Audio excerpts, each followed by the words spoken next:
What do you make of this conflict that's going on? The US and Israel attacked Iran. They killed Iran's supreme leader. His name was Ayatollah Khamenei. This is just a decision by US and Israel to go for regime change. But from a US standpoint, I think it's a highly risky strategy. India imports over 80% of its crude. So a sustained oil spike rewrites the entire macro picture in one sense. How bad could this get if this escalates beyond a single exchange? And then you can have a very short-term spike in oil. But then the question becomes, does Donald Trump want to really go the whole way with regime change? You said that you shouldn't be investing in people who are spending for the AI CapEx, but rather people who are getting paid in this cycle. Actually, I took NVIDIA out of my portfolio 4 months ago. But what's continued to work year to date is the stocks like TSMC, Samsung, Hynix, Micron, the semiconductor makers. Question today now is, are these stocks close to peaking? That's the key issue now. So would you be more bullish Anthropic and bearish OpenAI? Yeah, without a doubt. If you ask me today, I know there's all these chat boxes, people are using them, but I don't see any real clear evidence today of monetization. One Indian company you would hold for 20 years. Am I allowed to name us? Hello and welcome everyone to the India Opportunity Show. I'm your host Shrishti, and today I'm thrilled to welcome Christopher Wood on the podcast. It's his first ever podcast with an Indian podcaster. Chris is the global head of equity research for Jefferies and the author of Greed and Fear, arguably the most influential investment newsletter that comes out every week. He's been writing since 1996 without any interruptions. He was ranked as the #1 equity strategist for Asia with an unbroken record for 18 years at one go, from 2002 to 2022. Chris actually didn't start with investing. He started his career with financial journalism. He was serving as the bureau chief in New York and Tokyo for The Economist. That experience also produced his 1992 bestseller, The Bubble Economy. He's also the author of Boom and Bust and The End of Japan. In today's conversation, we'll talk about his India strategy, his China and US outlook, as well as why he removed Bitcoin entirely from his portfolio. When Chris writes, he moves markets, and that too globally. It's such an honor to welcome him on the podcast today. Hope you enjoy watching. India is one of the fastest, largest growing economies around the world. And if you want to participate in India's growth story, you need to be backing Indian businesses and companies. Whether you're someone who's already been in the markets or has just started investing, Grow is the place to be. Grow gives you a clean, simple, and intuitive investing experience, which is unlike any other investing platform. You can invest in stocks, mutual funds, ETFs, IPOs, and even commodities, all in one place. You can track your portfolio performance, sector-wise distribution, and get a comprehensive view of all your investments, all with just a few clicks. No wonder Grow has now become India's largest stockbroker, with over 1 crore active investors. Check out Grow. Hello, Chris. Welcome to the India Opportunity Show. Thank you for joining me here today. Thank you.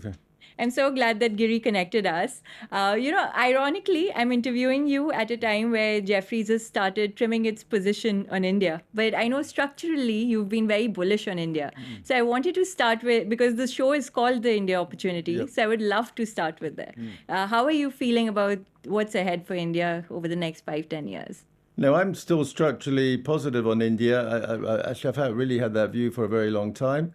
Since the beginning of the century, actually. So I've always thought India is structurally the most attractive equity market in Asia, if not the world. So that's basically still my view. Obviously, on a 5-year view, we've got this issue of the IT services, because clearly the IT services took off in the 90s. And that basically was probably the key catalyst to drive the middle class expansion. And it's clear that the IT services, while it's not going to vanish, is facing significant disruption. And so there's obviously a material risk that I think it's about 6 million people employed in IT services. Yes. I just think there's a very healthy ecosystem in India of startups. There's a lot of different companies in different sectors. So yeah, I'm still structurally positive.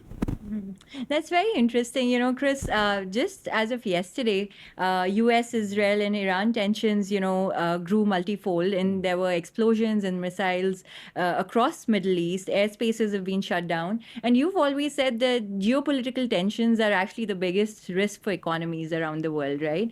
No, that is clearly one of them, but that's just an ongoing risk. That's been the case, I would say, for 3 or 4 years. But it's very hard for markets to discount geopolitics. But then, what is going on in your mind right now? What do you make of this conflict that's going on? What? Yes. Well, this is a decision by U.S. and Israel to go for regime change. But from a U.S. standpoint, I think at least from a Trump administration standpoint, I think it's a highly risky strategy. It's clearly what the Israeli leadership's always wanted. So from a U.S. Trump administration strategy, yeah, it's a very risky strategy because the goal seems to be regime change, but it's kind of hard. History would suggest it's hard to impose regime change unless you're prepared to put boots on the ground. Is this like a tectonic shift in your opinion, or something building towards that? Tectonic in what sense? Usually when major conflicts like these happen, there's geopolitical tension in terms of changing world order. People are talking about the US losing its significance in some sense. Yes, so if the US is now seem to be committed to regime change. So if the US doesn't succeed in that aim, yeah, that would be, I suppose, a blow to US prestige. But on the face of it, this seems to me driven by Israel policy, not the US. Right. I think from the Trump standpoint, it's a very risky strategy because at the end of the day, Donald Trump campaigned on not having wars. Yeah. And Donald Trump's, what I will call them, MAGA supporters, are against overseas wars. So to me, I'm just talking from his personal political standpoint, it's a highly risky strategy. For Indian investors specifically, India imports over 80% of its crude. So a sustained oil spike rewrites the entire macro picture in one sense. How bad could this get if this escalates beyond a single exchange? Well, if they really, I mean, they're threatening to, you see, because they've taken this big risk. When I say one can't exclude the possibility that there's some strategy behind this, and they know something I don't, and so they think the regime's more vulnerable. But on the face of it, the risk is clearly now that the Straits of Hormuz are closed, and then you can have a very short-term spike in oil. But then the question becomes, does Donald Trump want to really go the whole way with regime change? Or will Donald Trump just say, we've decapitated the regime, I've done my bit, and now it's up to the Iranian people? We can't really be sure. But right now, yeah, we're looking at a spike in the oil price. Yeah. You've lived through this multiple times in different cycles. How do you make sense of this? Well, the last time we had a real spike in the oil price, which really lasted, was a long time ago, in the 70s. So I would say, but in terms of India's vulnerability, so India's non-aligned. So that just talking from an Indian standpoint, so India is not really part of this. Yeah. And oil is nothing like as important to the Indian economy as it used to be. Some people are painting a doomsday picture, right? Like making claims like we are entering World War III, for all you know. No, but we've been running that risk for some time, actually. So this, don't get me wrong, this is a very provocative act because the reality is Iran wasn't threatening anybody, in my opinion. So, this is, but the fact that they succeed in sort of decapitating the regime's leadership reduces the risk in a way that we get this major escalation. But if I'm the Iran leadership right now, obviously the area, if you want to make a point, the area where you will get the most traction in terms of global publicity is Dubai. True. And that's what's been happening. No one thought that the world's safest city so as they proclaim it to be, could be affected. But there have been, I was just before our conversation seeing that something happened at the Dubai airport even. No, but the Iranians were, based on what I read, the Iranians were extremely clear in going into this conflict. The Iranians were negotiating on the nuclear. Now, according to some reports, they'd made quite, obviously we don't know whether this is true, but some reports had made relatively meaningful concessions. Oman was intermediating these discussions. And the Iranians have made it clear that if they were attacked this time, they would treat it as full-scale war. Whereas last time we had this issue last year, it was sort of choreographed. So the Iranians have signaled this. So if they hadn't attacked places like Dubai, it would look like they're paper tigers. So the technical issue now is actually, does Iran have the military capability to keep this going for an extended period? You said it was choreographed the last time. Semi-choreographed. How do you mean so? Well, like tit for tat. Got it. And No, I think there was a certain behind-the-scenes, but this time around, they've made it clear that if they're attacked, it's all-out war. Because if you're looking at it from an Iranian regime standpoint, this has become existential. So, as capital allocators, as investors, how do we make any kind of Well, no, if investment? the Indian stock market goes down 10% tomorrow because of that, you should buy Indian stocks. But clearly, it's just another. We've been in a situation for 4 or 5 years where the risk of World War III has been growing. I mean, that's the reality. What makes you keep saying that? Because you have been writing about it in your Greed and Fear Well, if letters you as read, well. but it's very similar to the lead up we had before First World War. Because you see, you've got a vacuum because the US is not as powerful as it was. The base case is we're not going to have World War III, but the fact is the risks are growing. So all the agreements on nuclear weapons have ended. So yeah, there's more of a vacuum. But in the case, in my view, China's not going to China's an ally of Iran, but I'm not expecting China to intervene militarily. But we can't know that for sure, right? Can't know that for sure. But I'm not. But I'd expect China to make a lot of statements saying this is interfering in another country's sovereignty.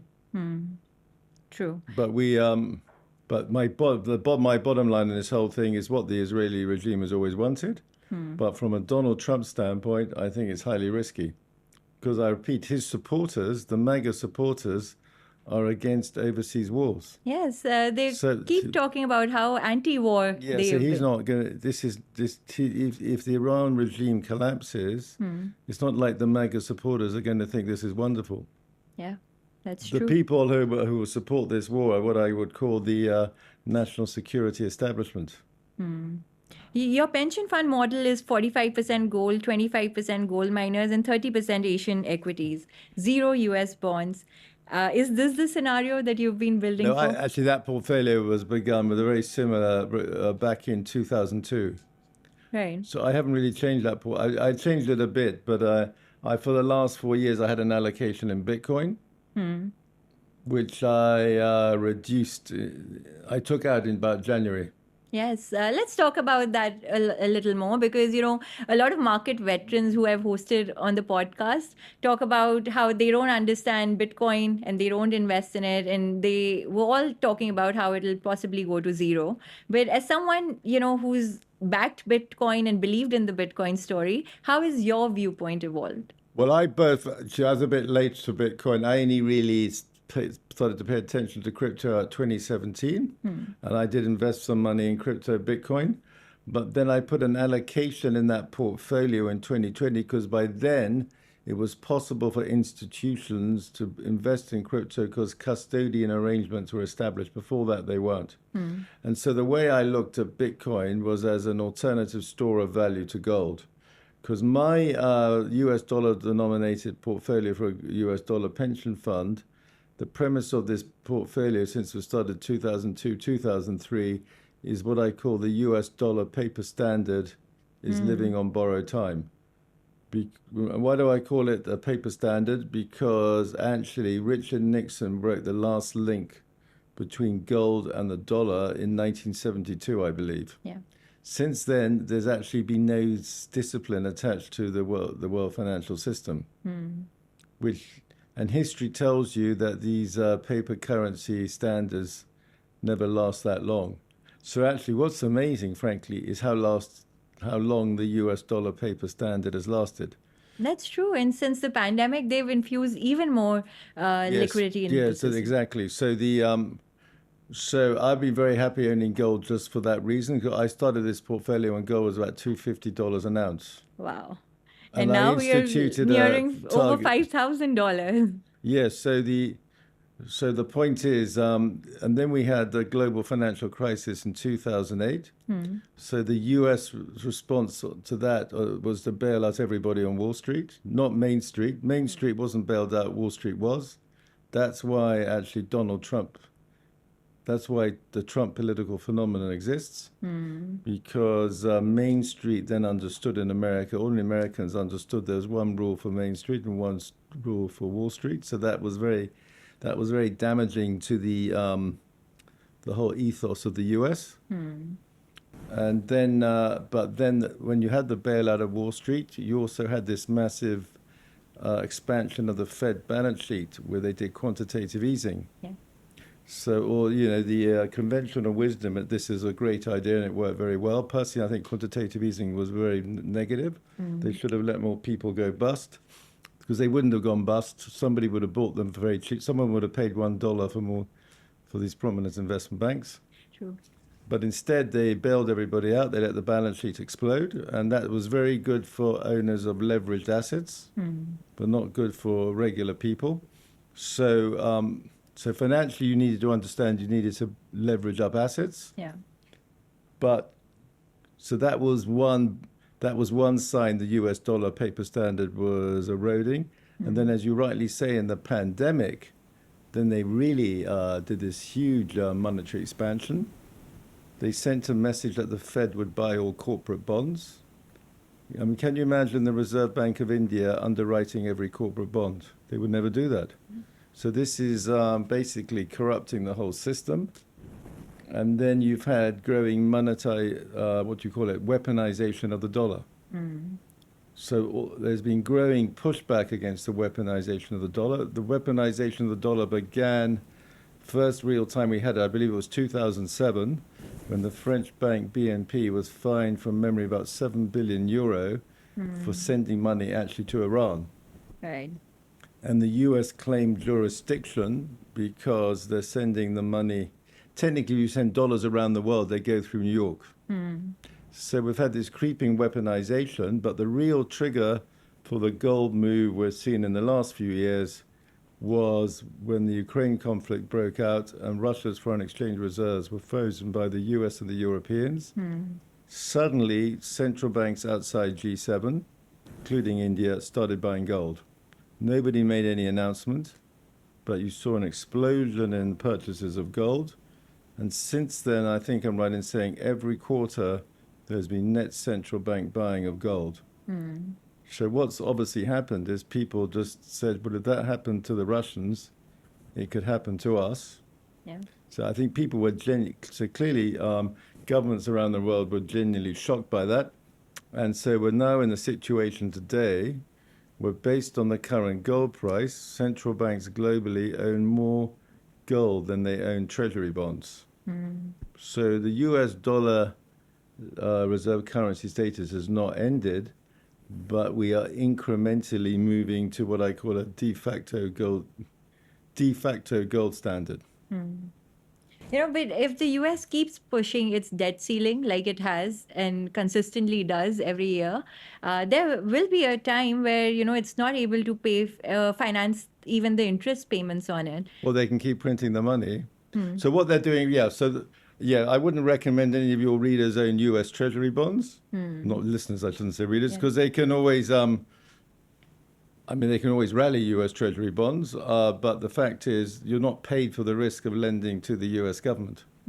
If you own Brazilian 10-year government bonds, when I last checked, they were yielding 13.5%. So, I'm paid for the risk of lending to Brazil. I'm not paid for the risk of lending to the US. So right now, 85% of Treasury bills issued in the last 12 months were issued below 1 year. Right. So they're just very borrowing at the short end. And you also claimed that, the US markets peaked in 2024 from what From I a stock recall. market standpoint. From a stock market standpoint, because they almost make up to 60-70% of global equities. Yeah, my view has been since, my formal view is we made an all-time peak of the US as a percentage of MSCI All Country World Index on this, to be precise, December 24th, 2024, when we reached over 67% of world market capitalization. Now, that doesn't mean the US stock market has to collapse. The point is 67% share of the overall market is just a massive share.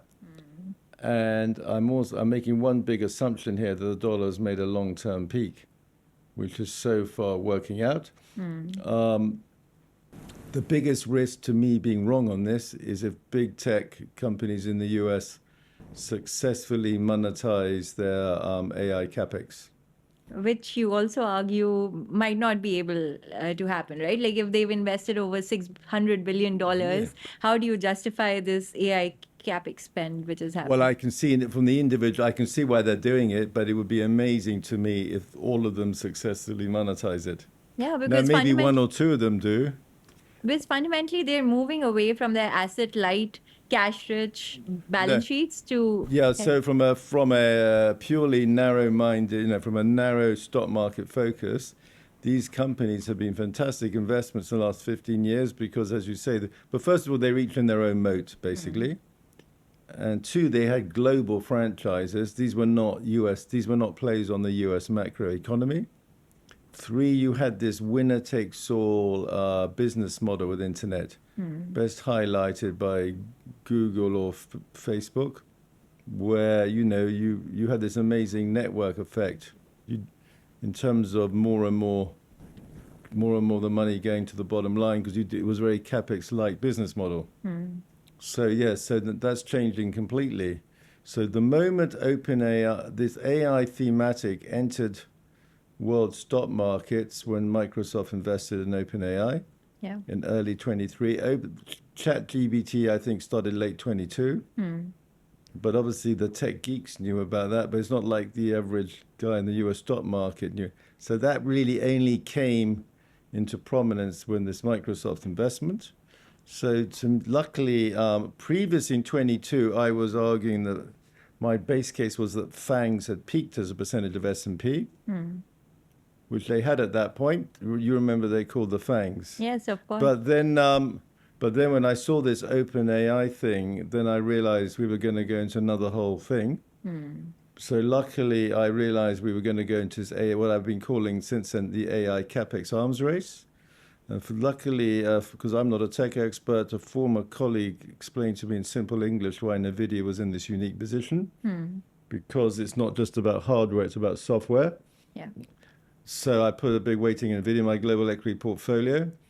But my simple point is that what's driven this, there's been two drivers of this CapEx, which are both entirely understandable. One is the positive driver that this is the next big growth opportunity. But I think the more powerful negative driver is that this CapEx is explained by a fear of disruption.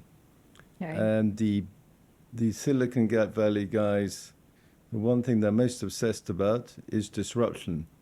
So the threat posed by ChatGPT triggered this AI arms race, and it's been rising ever since. So the stock market has spent the last 3 years celebrating the AI CapEx arms race. My view all along has been the best way is to invest in the people being paid for the CapEx, not the people spending the CapEx. But at the start of this year, my view was that this will be the year. My formal view is that I would be amazed if by the middle of this year, the US stock market has not started to question the returns from this investment. Well, actually, this questioning has now commenced actually the first quarter earnings season. Yes, like they're calling it a SaaScopolis. No, that's the software. I'm just talking about the hyperscalers. Only about the hyperscalers. So you foresee... But my key point is that's just begun. Yeah. So my guess is that questioning of the capex rises from here. So that's one point. But it's not like the hyperscalers are about to collapse. But the more that questioning grows, the more likely there could be a slowdown in the capex. But as of today, there's zero evidence of slowdown in the capex, which is why Taiwan recorded GDP growth fourth quarter last year, 12% year on year, and why the semiconductor stocks have continued to rally this year. You know, the DRAM stocks have continued to rally, even though the hyperscalers are basically correcting.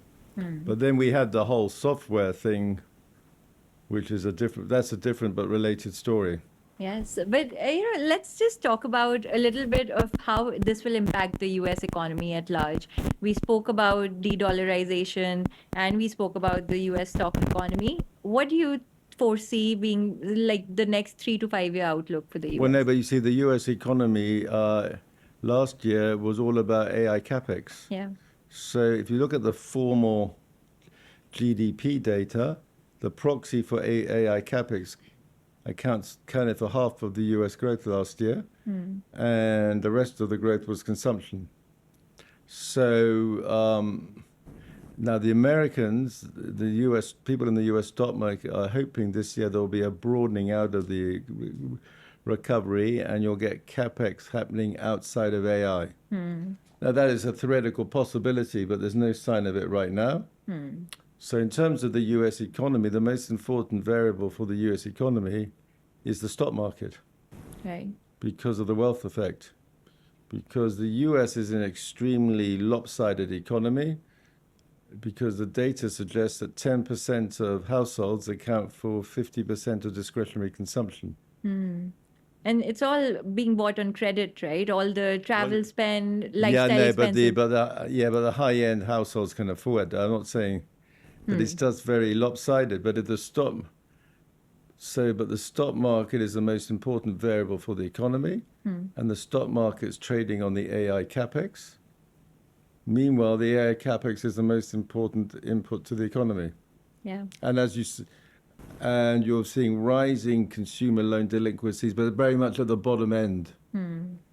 So long as the stock market is doing fine, the US economy is okay. But the aggregate data is kind of misleading because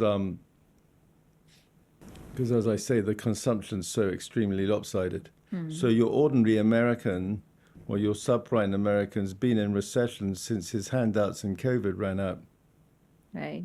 It's not like they're all, and if you go to America, actually things are very expensive. And there's a lot of homelessness as well. Yeah, so on the tariffs, I think there's a good chance, I think Donald Trump backs off this tariff agenda without admitting it. Well, he's not going to say that in public. But I think from an Indian standpoint, there's a good chance he backs off it because the opinion polls make it clear these tariffs are not popular. Yeah. Which means that the ordinary people are feeling the tariffs more than you might think from looking at the US inflation data. And the disapproval ratings on the management of the economy for Donald Trump are much higher than what you would expect from looking at the GDP data.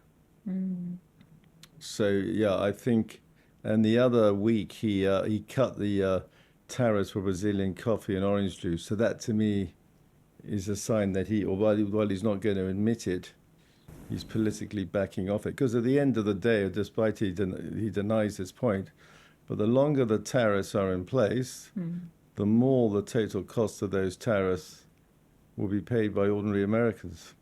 That's true. And no one realizes the consequences of that, right? But you said that, you shouldn't be investing in people who are spending for the AI capex, but rather people who are getting paid in this cycle. Now, that's what I've said in the last 3 years. Yes. So that's worked. And it's still working today now. But I've got to say, with these semiconductor stocks, well, actually, NVIDIA stopped.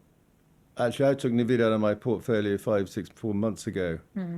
But what's continued to work year to date is the stocks like TSMC, Samsung, Hynix, Micron, the semiconductor makers.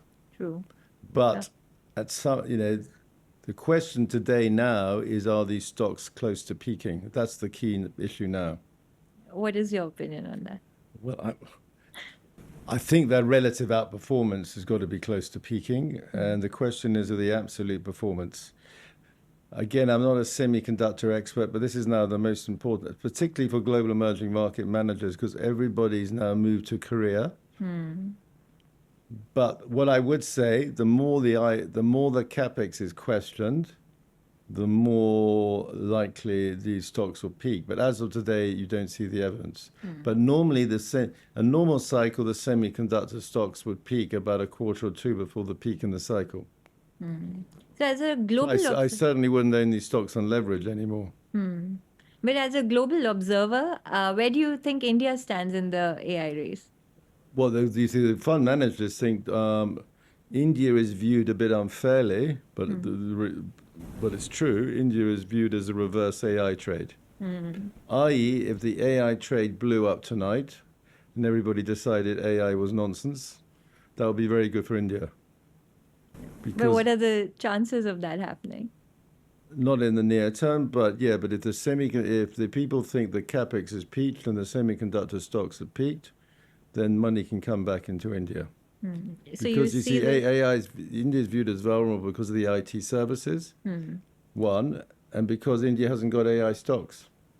But the counter argument that a lot of the promoters of the IT companies are making, that we will only get more productive by using Anthropic and other LLMs, right? It will help us become more productive rather than take away our entire business. No, I think there's a role for the IT service companies.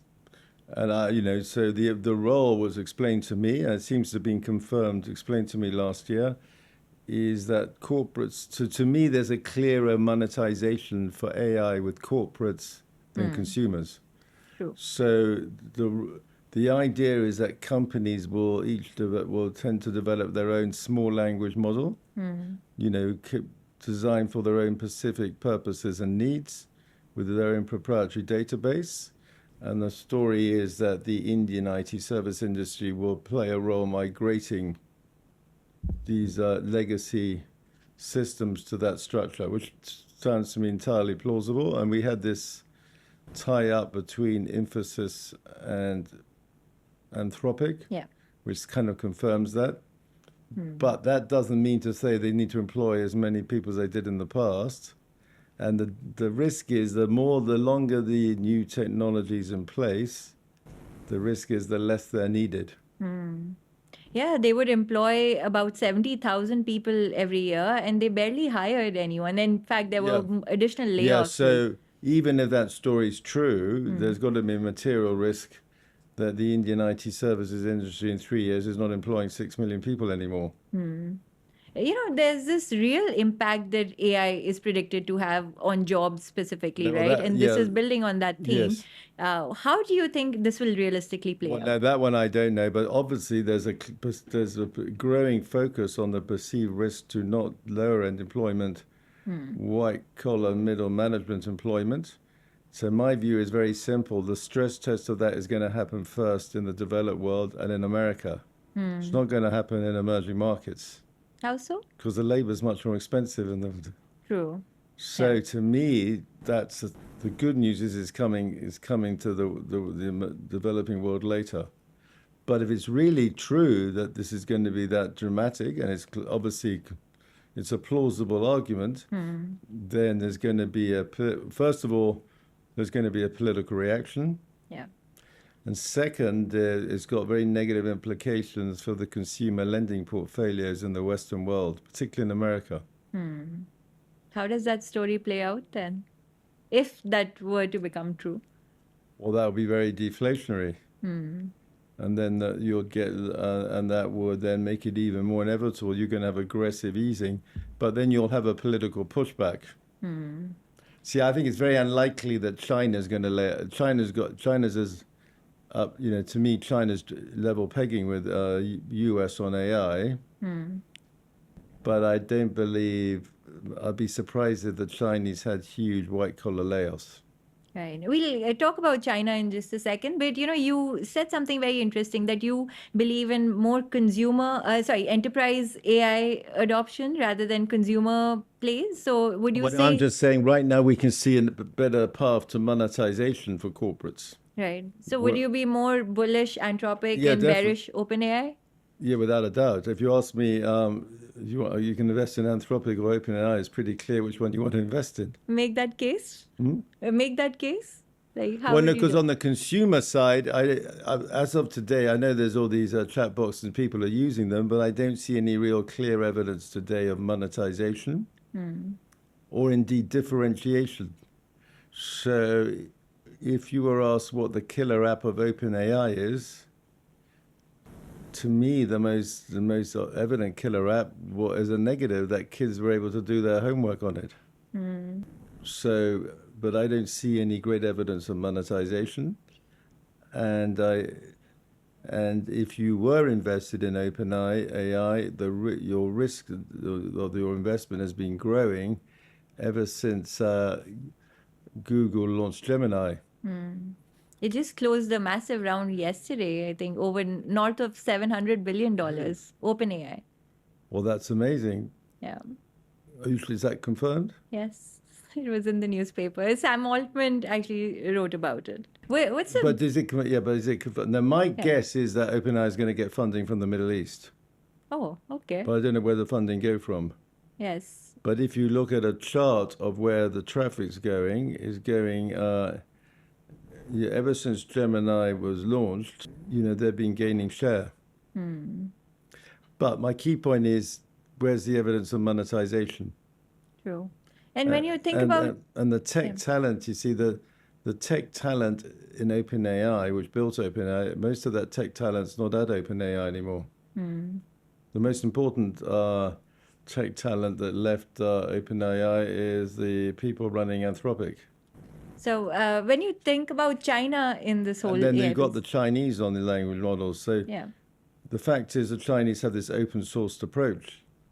So from a commercial standpoint, that's much cheaper, and much more better designed for building a lot of applications. So the Chinese focus is on coming up with commercially viable, cost-effective applications. The Chinese are not focused on, like the Americans, on trying to reach AGI. True. They're not even bothered about that. As one guy in China said to me regarding these large language models, if it's 8 out of 10, it's good enough for us. And see, I've come to the conclusion that you're never going to reach AGI by scaling up large language models. What even is AGI? Well, no, that's the holy grail for these guys. Yes, of course. But, there's this whole race to get to AGI. I'm sure they'll get to AGI by some other means. I Yeah. just don't think in the future, we can't exclude that possibility. But what I've become increasingly convinced by, talking to people who know much more about this than me, plus it's just common sense, I don't believe you're going to reach AGI by scaling up large language models. So what is the sentiment in China? I'm viewing these things as glorified pattern matchers. The Chinese aren't focused about AGI. They're focused, as I say, on... See, that the open sourced approach is a very different approach. And China is doing a great job working with constraints. It's not spending billions of No, course. they're not spending anything like as much money. And you see, there's two raw materials, right? You need for AI, you need compute and energy. So I will admit the Americans are ahead in compute, but they are nothing like as ahead in compute as the Chinese are ahead of Americans in energy. So there's a big bottleneck on the US grid, you'll have been reading about. Yeah. China, there's basically access to unlimited energy, what I'm hearing, because the Chinese appear to have solved the problem of renewable energy. Because what's the key problem of renewable energy? Storage. And the developments in battery storage in China have been such that what I'm hearing is that in China now, solar is effectively as cheap as coal. Really? Yeah. You're based out of Hong Kong. You must get a lot of on-ground insights from China and other areas. Like, what are some things that you've learned from ground which are... No, that's probably the most interesting point. But it's all based on the battery storage technology, which obviously has big implications for India too. But you see, the Trump administration has turned its back on renewable energy. They want to focus on nuclear. Right, but you see, if it's true, if let's just say what I've said is true, which I think it is, that solar is as cheap as coal, then what the Americans should be doing is importing the Chinese battery storage technology. If solar is as cheap as coal and you've solved the problem of battery storage, you don't need nuclear energy. You don't need LNG. Why do you need it? Is that what India should be doing as well? Well, I think India understands that, isn't India? Yeah, there's definitely a leapfrog advancement in terms of solar and adoption of renewable, but like still, I don't think storage and efficiency has been solved for at scale. No, but you've got this technology in China, right? Which India should, I'm assuming, will take advantage of. So India has, in my view, wisely, thawed the relationship with China because there's all this. India should be taking advantage of the Chinese technology improvements. Solar batteries storage is an obvious case. Slowly, we are seeing the adoption of China products across the world, even more so when it comes to emerging sectors, right? Like EVs are everywhere, BYD cars are rampant and spread across the world. What other innovations are you seeing come out which are getting globally adopted and would mean I think the most important things is battery storage technology, and obviously EVs are important. Then you've got the robots, but Chinese exports are just flooding into Southeast Asia. They're running at about 30% of total imports. And, Chinese exports into India now running at about 15%.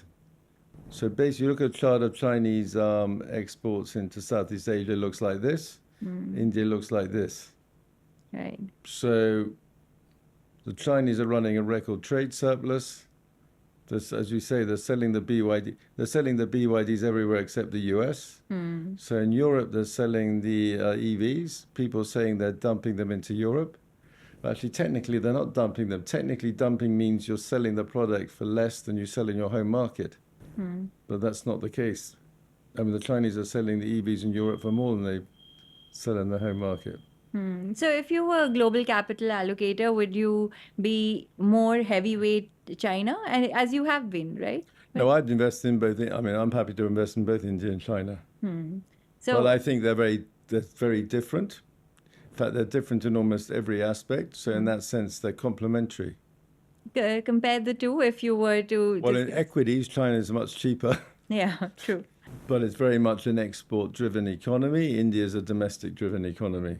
And at one time, the Chinese market was available for 7 times earnings, right? Yeah, so in fourth quarter 24, the market got down to 7-8 times earnings. So now, from top of my head, it's probably about 12 times. But so would you still tell people that it's a good time to invest in China? No, I think for Indian investors can put a bit of money offshore. So to me, for investors to put a bit of money in a market like China or Japan, makes sense. But not the US. I think that's more like I think it's less of a diversification. And when it comes to things like hard assets, metals, etc., where are you in the Well, I commodities? think the portfolio, because of this AI disruption issue, so in the last month, initially when AI came out, the view was it would be a positive for all these digital platform companies because it would increase their ability to use the technology to customize for the end consumer. But in the last month or two, that's changed. So people are now much more focused on the negative disruption risk to these platform companies, which is causing, and this really is only about a month old, is causing portfolio managers to question how much digital exposure they want in their portfolio, and it's basically leading to a greater desire to own more physical as opposed to digital plays.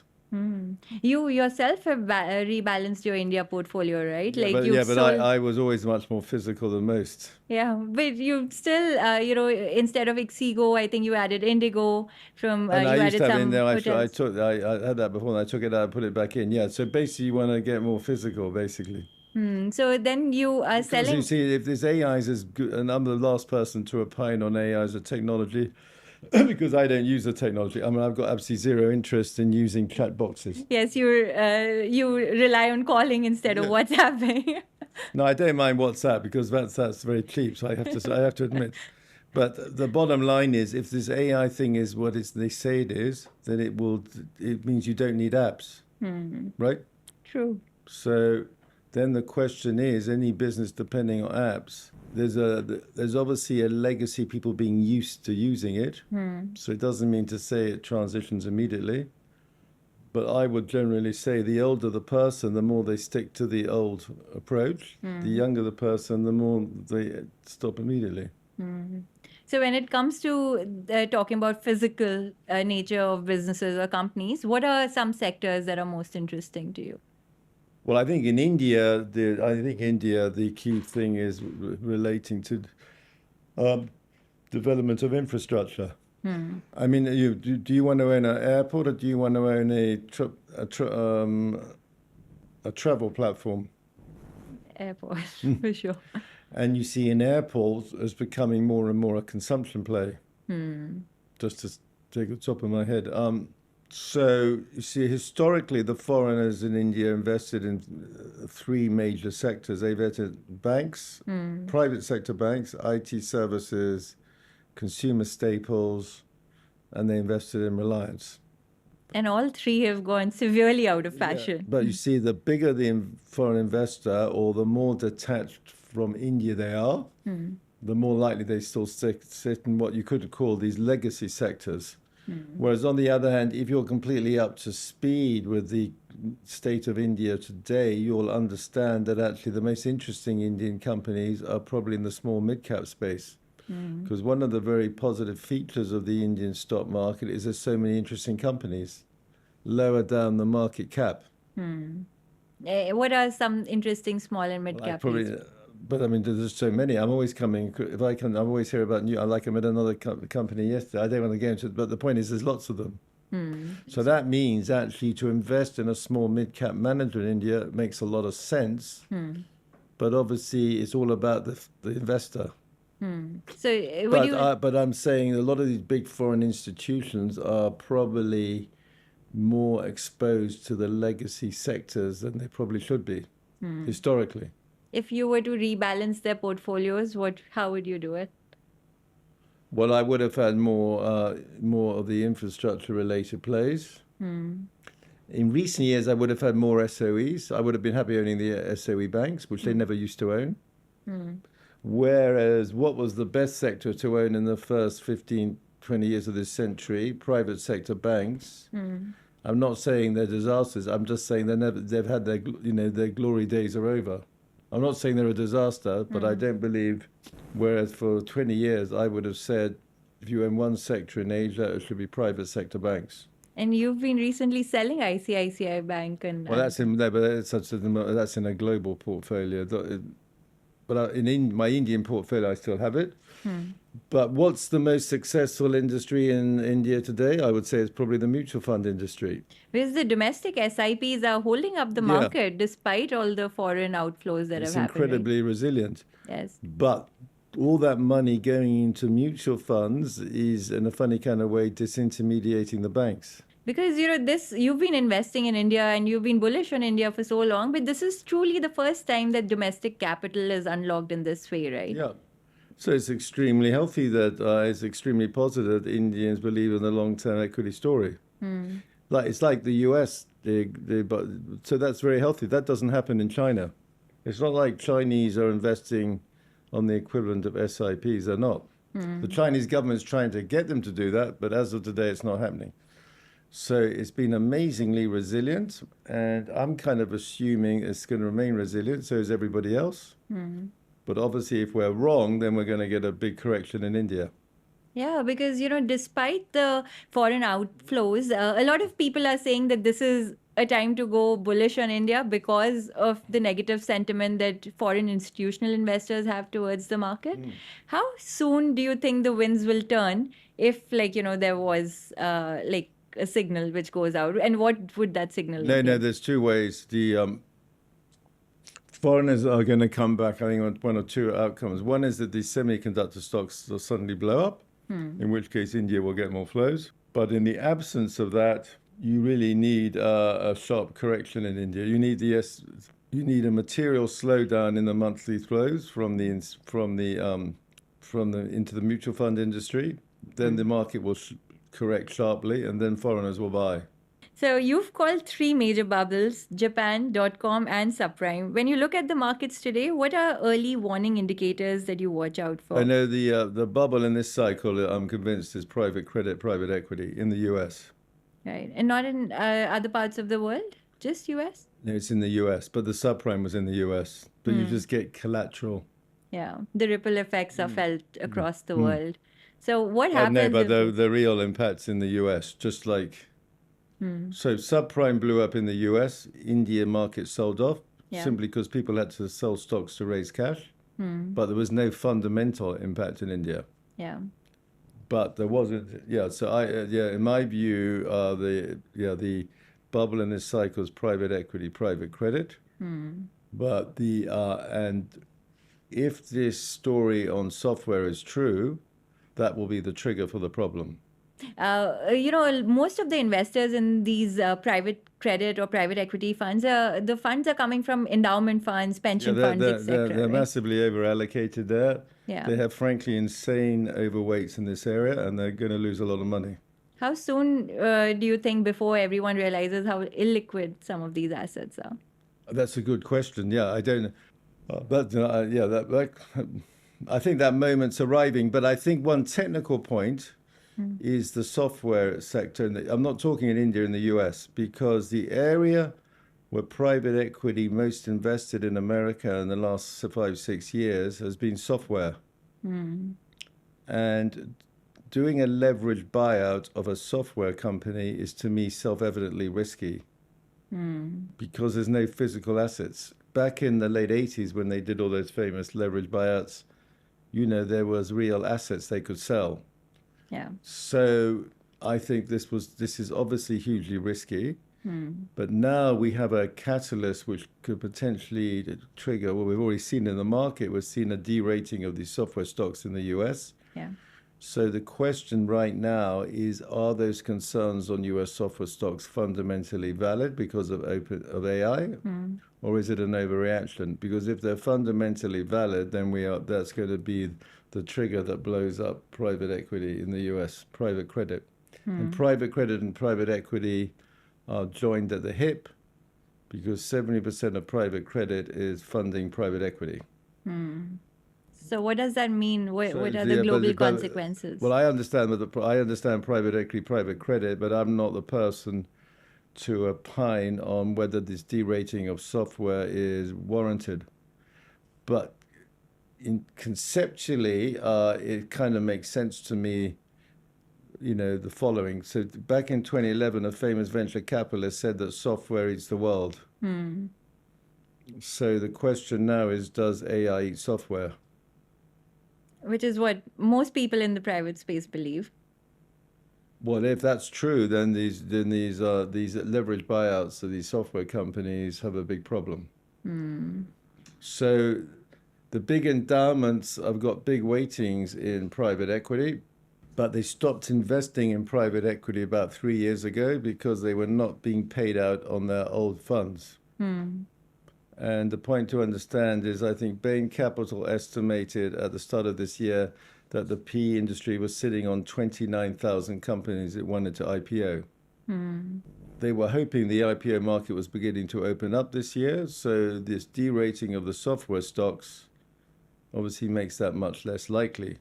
Yeah. So where India is relevant in this situation is India's the exception that proves the rule.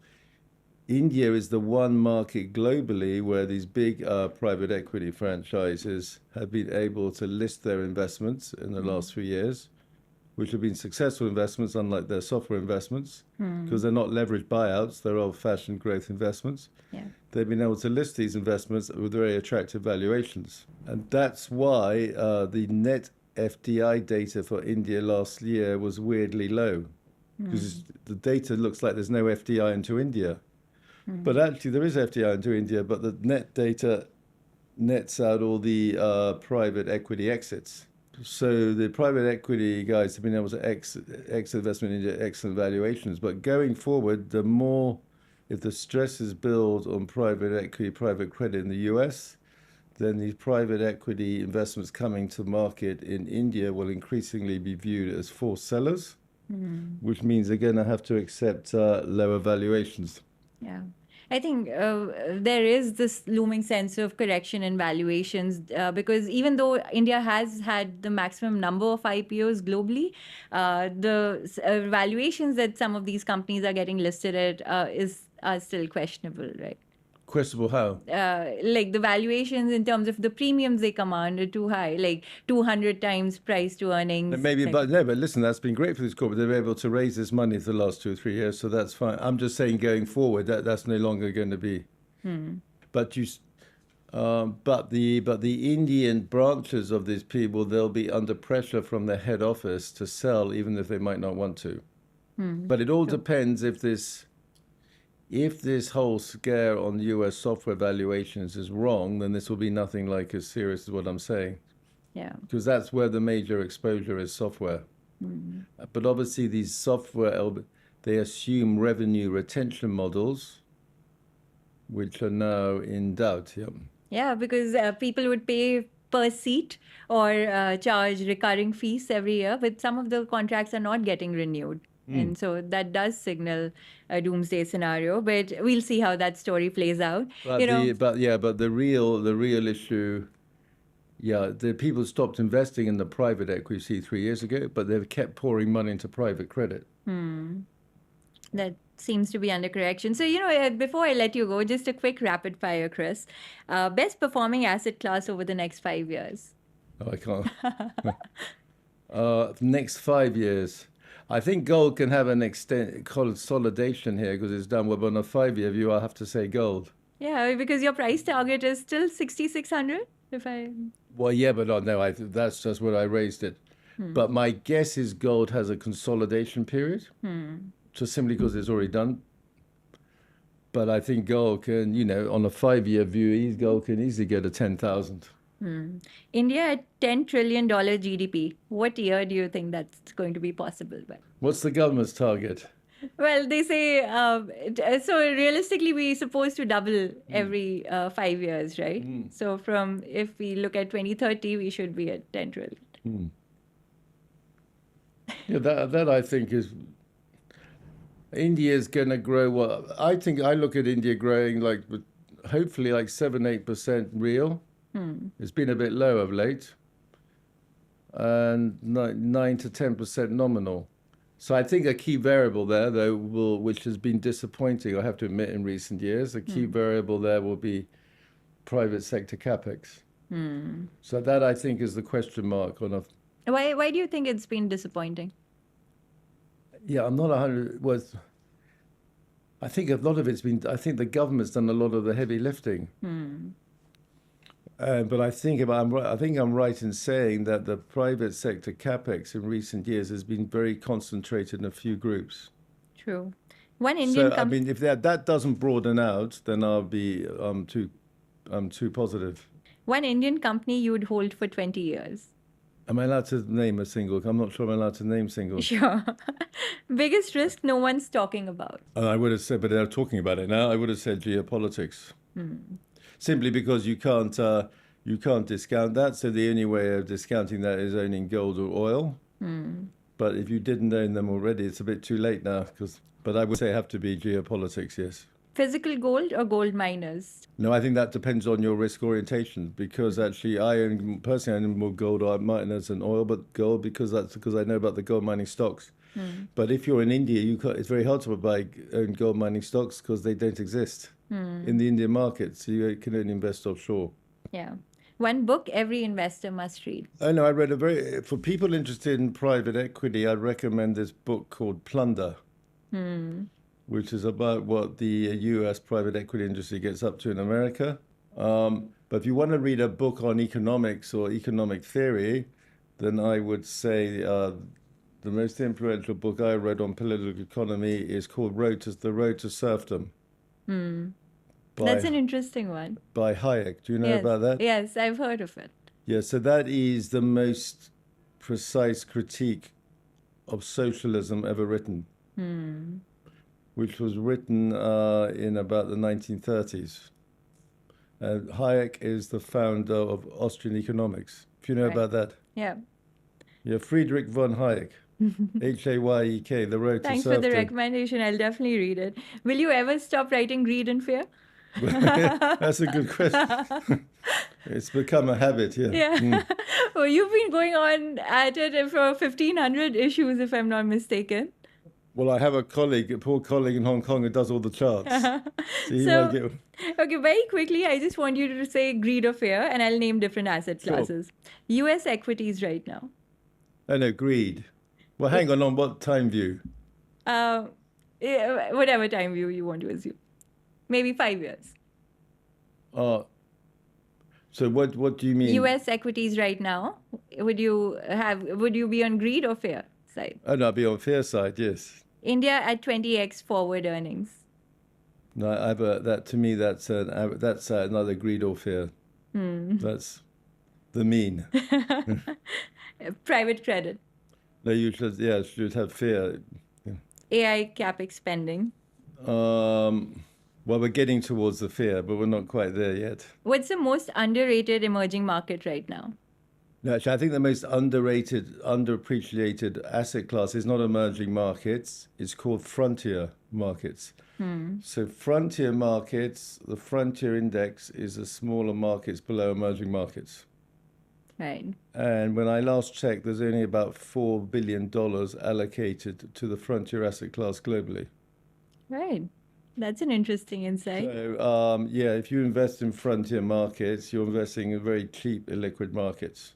So if any kind of money went there, you could have huge moves. Which country do you think will surprise everyone in the next decade? Maybe Argentina. There's a chance. And then it will be huge because then the Argentinians never keep their money in Argentina. Yeah. This was a lot of fun. I learned so much. And, I've been reading Greed and Fear, so it's been wonderful to spend time with you in person and share your insights with the audience. Thank you. Thank you. Thanks for tuning into today's video with Chris Wood. I hope you enjoyed today's conversation and it left you with global insights about how foreign institutional investors think about India and the opportunity ahead of us. Please remember to subscribe to our channel. It really helps us in bringing you better and better content each time. Thank you for watching. Investment in securities market are subject to market risks. Read all the related documents carefully before investing.